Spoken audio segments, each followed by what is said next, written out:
Un instant, la famille Eto'o était assise par terre en train de savourer une délicieuse assiette de riz jollof, et l'instant d'après, on les retrouvait étendus sans vie dans une mare de leur propre sang. Personne dans le village de Nkolakié n'aurait pu imaginer qu'un simple repas de Noël anéantirait toute une famille. Le plus tragique, c'est que la personne à l'origine de ce drame était quelqu'un qu'ils connaissaient tous et en qui ils avaient confiance. Avant de continuer, nous vous invitons à aimer et à nous dire depuis quel pays vous nous regardez. L'amitié entre Melunga et Mvondo avait commencé alors qu'elles n'avaient que 5 ans. Leur mère, toutes deux vendeuses au marché de Mundi, avaient leurs étals de légumes côte à côte. Pendant que leur mère travaillait, les deux petites filles jouaient et se racontaient des histoires. « Quand je serai grande, je veux devenir institutrice », disait la jeune Melunga. « Alors je deviendrai institutrice moi aussi », répondait Mvondo, imitant tout ce que faisait son amie. À l'âge de 12 ans, elles avaient leur routine quotidienne. Chaque matin, elles se retrouvaient près du puits du village pour puiser de l'eau. « Melunga, par ici », lançait Mvondo en faisant signe depuis leur endroit habituel. « Tu as apporté le petit déjeuner ?» demandait Mvondo, sortant son propre paquet de beignets et de frites. « Bien sûr, maman a fait de lait coquille, gâteau de maïs. Tiens, sers-toi. » Elles partageaient tout, la nourriture, les vêtements et leurs secrets. Après avoir rempli leur seau, elles s'asseyaient au bord du ruisseau. « Hier, j'ai vu Esama te regarder », taquina Melunga un matin alors qu'elles avaient 15 ans. « Arrête de mentir », rétorqua Mvondo. « Il te regardait sûrement toi. Tous les garçons te regardent. »« Ce n'est pas vrai », protesta Melunga. « Souviens-toi de la fête des moissons l'année dernière. Zang a dansé avec toi toute la nuit, seulement parce que tu étais malade à la maison. » Leur rire résonnait au-dessus de l'eau, faisant sourire et hocher la tête les femmes venues puiser. « Ces deux-là, » disaient souvent les plus âgées, « elles sont plus comme des sœurs que des amies. » Lorsqu'elles ont eu 18 ans, les choses ont commencé à changer. Melunga s'est inscrite au cours d'alphabétisation pour adultes à l'école du village. « Tu devrais venir », suggéra Melunga à Mvondo. Le nouveau maître, Monsieur Essomba, rend tout tellement intéressant. « Je dois aider maman au marché », répondit Mvondo. Mais en vérité, elle avait surtout remarqué l'éclat qui illuminait les yeux de Melunga chaque fois qu'elle mentionnait le nom de Monsieur Essomba. Monsieur Essomba était différent des autres hommes du village. Il portait des chemises propres et repassées et s'exprimait en français avec aisance, comme les gens de la radio. Il avait fait ses études à l'université de Yaoundé et avait choisi de revenir enseigner dans leur petit village. Un soir, Mvondo attendait dans la cour de Melunga pour la voir revenir de son cours. « Il m'a raccompagné », s'exclama Melunga dès qu'elle aperçut Mvondo, rayonnante. « Qui ? Monsieur Essomba ? » ?»« Oui. Il a dit que ce n'était pas prudent pour une jeune femme de marcher seule dans le noir. »« Il a raccompagné les autres élèves aussi ?» demanda Mvondo, déjà sûr de la réponse. « Non, gloussa Melunga, juste moi. » Cette nuit-là, Mvondo ne trouva pas le sommeil. Quelque chose lui nouait l'estomac, comme si elle avait mangé un fruit pas mûr. Au cours des 6 mois qui suivirent, Mvondo observa Melunga et Monsieur Essomba se rapprocher. Il venait rendre visite à la concession familiale de Melunga le soir, apportant de petits cadeaux, des livres pour ses plus jeunes frères et sœurs, du vin de palme pour son père. « Il va bientôt demander ma main », confia Melunga à Mvondo un matin au ruisseau. « Il a déjà parlé de moi à sa famille. »« Si vite ?» s'étonna Mvondo, en essayant de garder un ton neutre. « Vous ne vous connaissez que depuis 6 mois. »« Quand on sait, répondit Melunga d'un air rêveur. « Oh Mvondo, je suis tellement heureuse. Promets-moi d'être ma demoiselle d'honneur principale. »« Bien sûr, » sourit Mvondo d'un air forcé. « Nous sommes sœurs, tu te souviens ?» Mais cette nuit-là, Mvondo pleura dans son oreiller. Elle avait l'impression de perdre sa meilleure amie, sa sœur, sa moitié. Les préparatifs du mariage envahirent ensuite tout le village. Les femmes se rassemblèrent pour piler l'igname et préparer la soupe, tandis que les hommes montèrent des tentes et firent des annonces sur la place. Le matin des noces, Mvondo aida Melunga à s'habiller. « Ton pagne n'est pas droit », dit-elle en ajustant le magnifique tissu vert et violet. « Là, maintenant tu es parfaite. »« J'ai peur », murmura Melunga. « Et si je n'étais pas une bonne épouse ?»« Ne dis pas de bêtises », répondit Mvondo sèchement, avant d'adoucir sa voix. « Tu réussis tout ce que tu entreprends. Tu seras la meilleure épouse du monde. » La fête dura 2 jours. Mvondo resta aux côtés de Melunga, souriant jusqu'à en avoir mal aux joues et dansant jusqu'à avoir mal aux pieds. Mais chaque fois qu'elle voyait Monsieur Essomba effleurer la main de Melunga ou l'embrasser sur la joue, ce sentiment étrange dans son ventre ne faisait que grandir. Melunga et Monsieur Essomba emménagèrent dans une nouvelle maison, l'une des rares du village à avoir un toit en tôle plutôt qu'en chaume. Moins d'1 an plus tard, ils eurent leur premier enfant, une fille qu'ils appelèrent Aïssi. « Viens tenir ta nièce », dit Melunga à Mvondo pendant la cérémonie de baptême. Mvondo prit le bébé, observant son visage paisible. « Elle te ressemble ?» Monsieur Essomba dit qu'elle a mon nez, rit Melunga. Tu seras sa marraine, n'est-ce pas? 2 ans plus tard, leur fils Biloa naquit.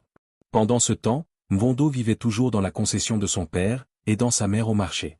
Mvondo, quand vas-tu te marier? Demandait sa mère. Regarde tes amies, elles ont toutes des enfants.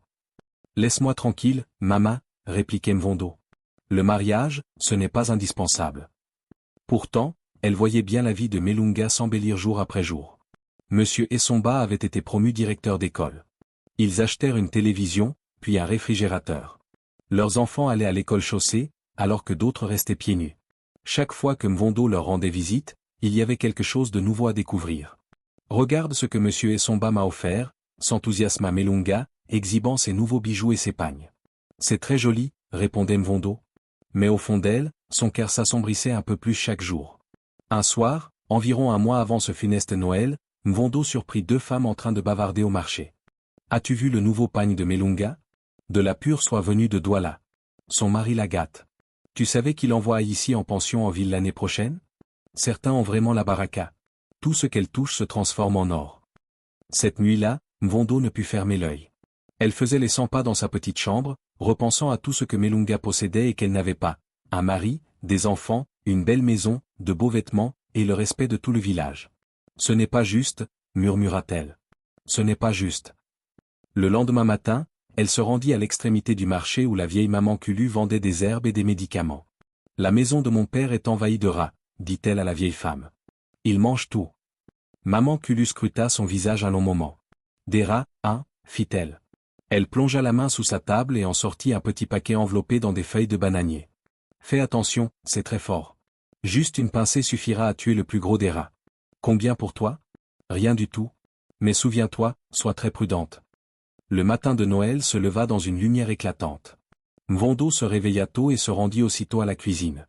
Elle prépara le riz jollof avec le plus grand soin, veillant à ce que chaque grain soit parfait. Ses mains tremblaient lorsqu'elle défit le paquet de maman Kulu. La poudre semblait inoffensive, comme du papier réduit en poussière. Juste un peu, murmura-t-elle en la saupoudrant dans le riz. Juste assez. Elle plaça le riz dans son plus beau récipient en plastique et partit chez Melunga. L'air frais du matin portait les chants de Noël émanant de plusieurs concessions. Melunga ouvrit la porte, surprise. Joyeux Noël, Mvondo. Joyeux Noël, Melunga. J'ai préparé ça pour ta famille. Aïssi et Biloa accoururent. Tata, tu nous as apporté de la nourriture de Noël. Oui, mes chéris, du riz jollof spécial pour mes enfants préférés. Entre, insista Melunga. Reste manger avec nous. Non, je dois aider maman, dit Mvondo en reculant vivement. Profitez en bien. Joyeux Noël. En s'éloignant, elle entendit la voix enthousiaste des enfants. Maman, on peut manger maintenant? Ça sent trop bon. Plus tard dans la soirée, leur voisine, Ngo Billon, se rendit chez la famille Etoo pour leur offrir un présent de Noël. Elle trouva la porte ouverte. Melunga. Monsieur Essomba. Appela-t-elle. Aucune réponse. Elle poussa la porte et la scène qu'elle découvrit la fit hurler. La famille Etoo était étendue à même le sol, leur corps tordu de douleur. La voisine courut dehors en hurlant, appelant à l'aide. Bientôt, tout le village accourut et fit venir le docteur. Que s'est-il passé? Est-ce une intoxication? Qui aurait pu faire une chose pareille? Mvondo arriva, se frayant un chemin à travers la foule. Lorsqu'elle vit qu'on emportait les corps, elle tomba à genoux et se mit à sangloter plus fort que quiconque. Ma sœur Melunga. Non, non, non. Le docteur du village examina les corps, mais ne put déterminer la cause exacte de leur mort. Certains murmuraient que des esprits maléfiques étaient impliqués. Pendant 7 jours, Mvondo vécut avec son secret. Elle assista aux funérailles, pleurant et hurlant jusqu'à perdre la voix. Mais la 7e nuit, tout bascula. Elle s'apprêtait à se coucher lorsqu'elle entendit des rires d'enfants. Tata Mvondo, pourquoi as-tu fait ça? Elle se retourna lentement. Aïssi et Biloa se tenaient là. Non, chuchota-t-elle. Vous n'êtes pas réel. Pourquoi nous as-tu tués? Demanda encore Aïssi. Nous t'aimions.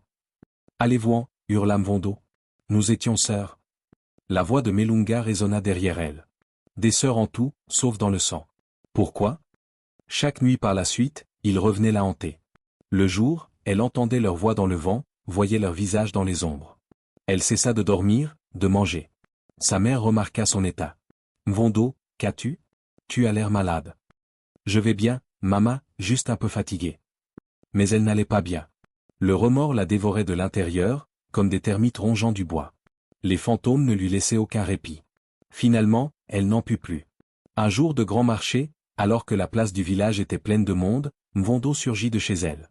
Son pagne était à moitié défait, ses cheveux en bataille, ses yeux rouges de fatigue. « Je les ai tués » hurla-t-elle. « J'ai empoisonné le riz Jollof. J'ai tué ma sœur Melunga et sa famille. » Le marché devint silencieux. « J'étais jalouse » continua-t-elle en s'arrachant les cheveux. « Elle avait tout ce que je voulais, un mari, des enfants, une belle maison. Je les ai tués. Je les ai tous tués. » Elle courait dans le village en hurlant et en se confessant jusqu'à ce que les anciens la rattrapent. Ils durent l'attacher pour l'empêcher de se faire du mal. À Nkolakié, tout a changé. Les fêtes de Noël ont toujours lieu, mais elles ne sont plus tout à fait les mêmes. Désormais, chacun se méfie avant d'accepter la nourriture offerte, même de la part de la famille. Quant à Mvondo, on raconte qu'elle erre encore dans le village, accompagnée des fantômes de ceux qu'elle a trahis. Un rappel vivant que le poison le plus mortel ne se trouve pas dans un plat, mais dans ce qu'on laisse grandir dans son propre cœur. Merci d'avoir regardé, et à très bientôt pour une nouvelle histoire.